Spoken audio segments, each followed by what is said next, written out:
And welcome to Political Quickie, your political show that subjectively discusses current affairs in South Africa and all around the world. My name is Mapasika Mura. So, AfriForum lay charges against EFF leaders for the incitement to public violence. That's Mbuyiseni Ndlozi, Floyd Shavambu, as well as, and of course, Julius Jujimalema.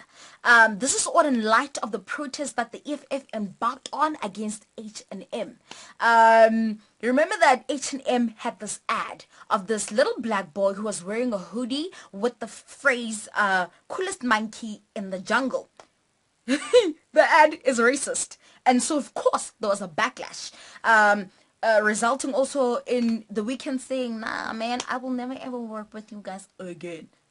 So the DA, also weighed in as well, but not before the mother of the child weighed in and said that actually, no, this is not a big deal. Everybody has differing opinions and oh my gosh, we should all get over it.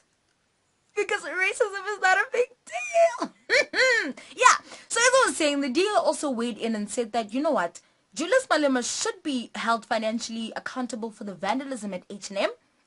And because they're more, effective ways and non-violent ways to apparently deal with institutional racism, according to the DA.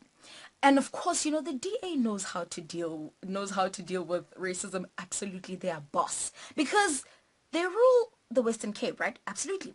And so, if you are a group of black people and you go to a restaurant in Cape Town, they would never ever label your bill blacks instead of putting your table number there. Never do such a thing. The premier of the Western Cape would never ever say that, you know what, colonialism was not such a bad thing because there are some benefits that we got from it, like our judiciary. Yeah, she would never say such a thing.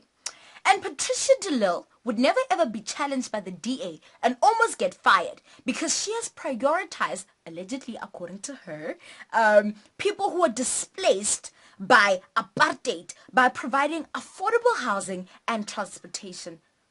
DA would never do such a thing because it knows how to deal with institutional racism and racism as a whole. So we should actually listen to the DA. Yeah. So when it comes to AfriForum, I think we've all established that no, this is a racist organization that only cares about the pockets of white people. No, absolutely no empathy, nothing for black people. No, you're called a monkey. AfriForum doesn't care about that at all. So I stand with the EFF for what they did because, you know what, in some instances, when your voice is not heard, your only option is to protest and to riot. However, I do think that, of course, there are intellectual ways to deal with this. Us as black people need to take responsibility. When we have money, let's not think of getting that Balenciaga, that Gucci, or that Dior. The first instinct that we should have is how to spend money in our black community to make sure that we propel our black businesses. That is essential because you look around the world and black people everywhere, most of them are at the bottom of the economic hierarchy.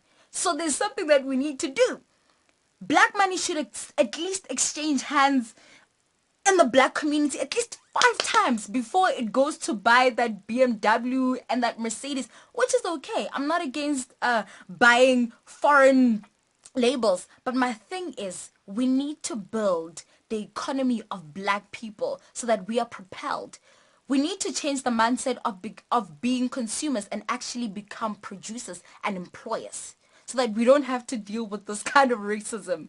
And if this whole racism issue is more spiritual than it is political or intellectual, at least if we have some power economically, then at least we own something and we have a say, even if there's still racism. So yeah, I stand with the EFF and we'll just see what happens next. I mean, these multinational corporations that just think they can call us monkeys and yeah, get away with it is not okay. Like, H&M needs to leave South Africa. We are tired. Go back to Sweden. Thanks. It's been really cool, but we do not need to be called monkeys. Moving on to other news, however, the Hawks allegedly have obtained a warrant of arrest for one of the Gupta brothers. So we don't know exactly which one, whether it's Atul or AJ, but somebody in the Gupta family, or rather in the Gupta brotherhood, will be arrested very soon. So they're allegedly waiting for the NPA to sign off the warrant of arrest, and yeah, the deed will be done. So you guys will remember that in 2016, the Guptas tried to leave South Africa. Well, actually, they did leave South Africa. They were gone. They were like, bye, we are gone. We've earned enough. It's fine. And then, I don't know, they had, an awakening and decided, but no, why should we leave? Why? Why should we leave? We can make trillions because we own trillion. Get it? Because they own trillion. Never mind.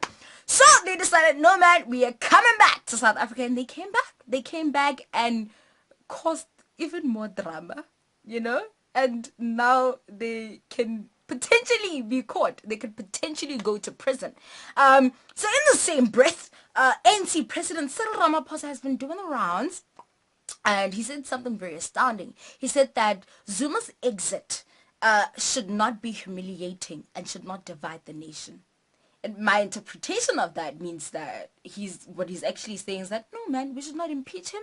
There should not be a motion of no confidence. We should not recall him, but we should actually just wait for him to leave in 2019. That's how it should go. So that for me was like, okay, more reasons not to vote for the ANC, because they don't take anybody seriously except for themselves. But we'll see. Maybe he will have an awakening as well. Ha! We shall see. Okay.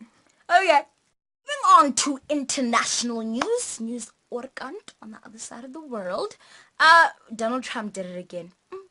He totally did it again. He said that, he prefers immigrants from, countries like Norway, and not whole countries, like, African nations and Haiti. So basically, he only prefers white, rich immigrants, and he does not want black immigrants in his country. No. And then he said, no, man, that was not racist. I am not racist. I'm the least racist person you'll ever meet, according to him. And, I was just wondering, but why are we all surprised that he said this? Like, I wasn't surprised. I was like, Donald Trump. So why are we still surprised this guy would say this? Because this is the same guy who called black people lazy. He's the same guy who said he's going to build a wall between the US and Mexico. He is the same guy whose chief strategist was Steve Bannon, the guy who is an advocate for white supremacy. He's the same guy who called Alicia Machado, former Miss Universe, as well as a Latino actress, Miss Housekeeping. This is the same guy whose son compared refugees to a bowl of Skittles, a bowl of sweets. Like, why are we still surprised? Like, you know what? I think we are more surprised at the fact that he's still president. That's what's surprising. Anyways, I love you guys.